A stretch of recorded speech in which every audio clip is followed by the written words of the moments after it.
Dan pemirsa, kasus tudingan ijazah palsu Presiden ke-7 Republik Indonesia Joko Widodo terus bergulir. Penyidik Ditreskrim Polda Metro Jaya sudah melimpahkan berkas perkara ke Kejaksaan untuk 3 tersangka klaster kedua. Ya, mereka ini adalah Roy Suryo, Rismon Hasiholan Sianipar, dan juga Dr. Tifauziah Tiasuma alias Dr. Tifa.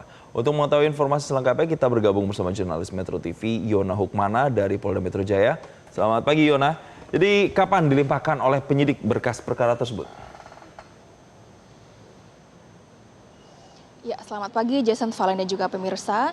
Benar, Ditreskrim Polda Metro Jaya telah melimpahkan berkas perkara untuk 3 tersangka klaster kedua kasus tudingan ijazah palsu Presiden ke-7 Jokowi. Adapun ketiganya itu Roy Suryo seperti telah disampaikan tadi, kemudian Rismon Hasiholan Sianipar, kemudian ada juga Dr. Tifa. Dan untuk kapan pelimpahan berkas perkara ini, kemarin Ditreskrim Polda Metro Jaya Kombes Iman Imadudin tidak menyampaikan waktunya, namun dia menyebut berkas perkara memang telah dilimpahkan ke Kejaksaan untuk proses persidangan nantinya. Dan saat ini jaksa penuntut umum tengah meneliti berkas perkara tersebut. Apabila nanti berkas perkara tersebut dinyatakan lengkap atau P21, maka penyidik Subdit Kamnek Ditreskrim Polda Metro Jaya wajib untuk melimpahkan tersangka dan barang bukti untuk menjalani persidangan. Dan kita ketahui, Jason, Valen dan juga pemirsa, sebelumnya penyidik telah melakukan uji laboratorium forensik terhadap ijazah Jokowi menggunakan alat uji laboratoris yang disebutkan oleh polisi telah tersertifikasi.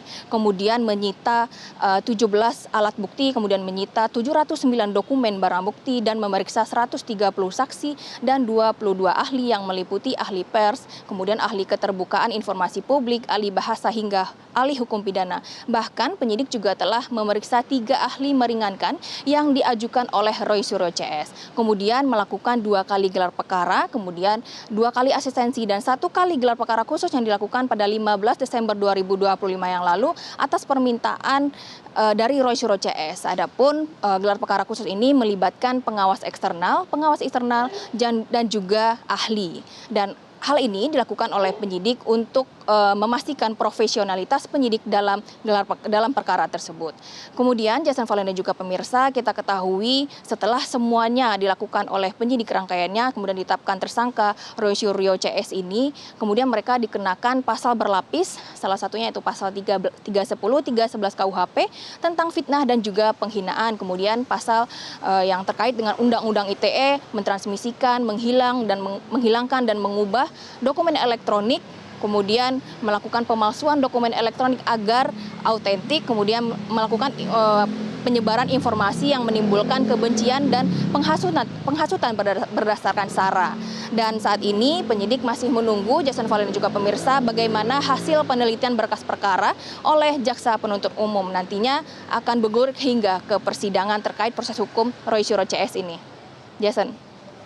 Baik, Yona, jadi bagaimana status hukum tersangka untuk klaster pertama, Egy Sujana dan teman-temannya? Ya, Valen, menarik memang kalau yang untuk klaster pertama ini, Egy Sujana, ada 5 tersangka ya, Valen ya. Ini ada Egy Sujana, kemudian ada Damai Hari Lubis, kemudian ada Rustam Effendi, Rizal Fadila, dan Kurnia Triroyani. Dan kemarin penyidik Subdit Kamnek Ditreskrim Polda Metro Jaya memanggil pelapor dari Pradi Bersatu untuk memastikan restoratif justice. Adapun Valen, kemarin memang Egy Sujana dan juga Damai Hari Lubis ini telah melayangkan permohonan restoratif justice kepada penyidik, dan setelah itu penyidik memanggil pelapor apakah mau melakukan restoratif justice. Dan kemarin Sekjen Pradi Bersatu yaitu Ade Darmawan menyampaikan siap membuka peluang untuk restoratif justice terhadap 2 tersangka tersebut. Namun saat ini masih berkoordinasi dengan Presiden ke-7 Jokowi, apakah Jokowi siap berdamai dengan kedua tersangka ini dengan menyelesaikan proses hukum ini dengan RJ begitu. Dan selain dari kedua tersangka Egy dan juga Damai Hari Lubis yang telah meminta maaf langsung kepada Jokowi di Solo beberapa waktu lalu, pelapor juga membuka peluang untuk RJ terhadap 1 orang tersangka yaitu Kurnia karena sesama advokat. Kemudian Rizal Fadila juga Rustam Effendi berpeluang juga dilakukan RJ karena Anggap 5 tersangka klaster pertama ini, Valen, bukan aktor utama tudingan ijazah palsu kepada Jokowi, melainkan hanya ikut-ikutan. Aktor utama yang disebutkan oleh pelapor ini yaitu Roy Suryo, Rismon Hasio Lansianipar, dan juga Dr. Tifauziah Tiasuma yang dipastikan akan diproses hingga persidangan. Bahkan mereka kemarin mendatangi Polda Metro Jaya, mendesak Polda Metro Jaya untuk menahan Roy Suryo CS, begitu. Dan untuk RJ ini memang penyidik saat ini masih menunggu dokumennya dari para pihak, terutama dari pelapor.